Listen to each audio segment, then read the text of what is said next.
تو انفرادی 2-4 سے تو نہیں، یا تو ہر مہینے میں کوئی 5-4 ہزار اس طرح کے جوڑے بننے شروع ہو جائیں. کو ایگزسٹنس ہے یا نو ایگزسٹنس ہے، یہ دنیا بڑی خطرناک مرحلے میں داخل ہو گئی ہے.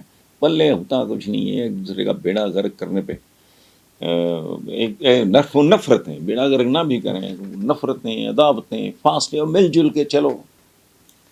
ہرمن داس ہیں جی آگرہ انڈیا سے.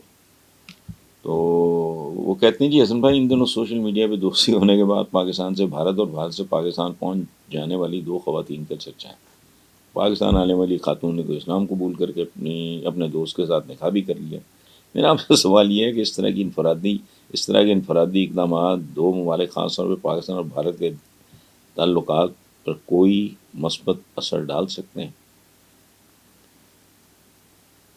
ارمن بھائی کاش ڈال سکتے ہیں، میں تو یہی کہہ سکتا ہوں. میں تو چاہ رہا ہوں کہ یہ پورے کا پورا خطہ جڑ کے چلے،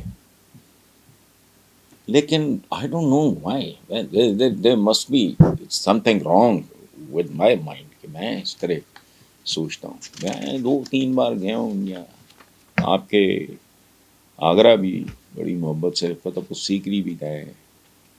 تو میں تو حسرت سے سب کچھ دیکھتا رہا.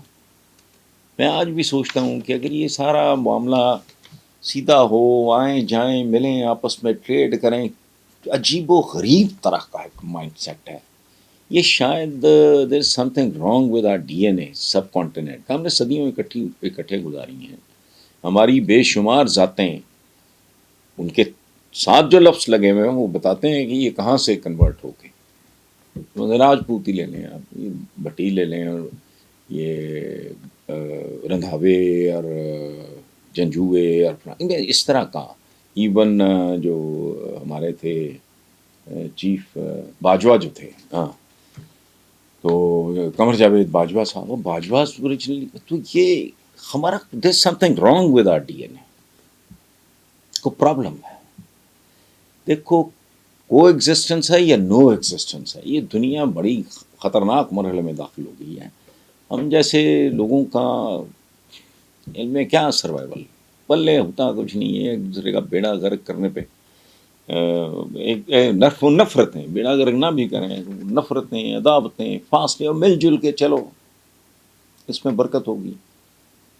لیکن بہرحال یہ اس طرح کی انفرادی جو آپ نے کہا اقدامات، تو انفرادی 2-4 سے تو نہیں، یا تو ہر مہینے میں کوئی 5-4 ہزار اس طرح کے جوڑے بننے شروع ہو جائیں تو پھر تو ہرمن بھائی ہو سکتا ہے، لیکن ایسے تو شاید نہیں. اچھا.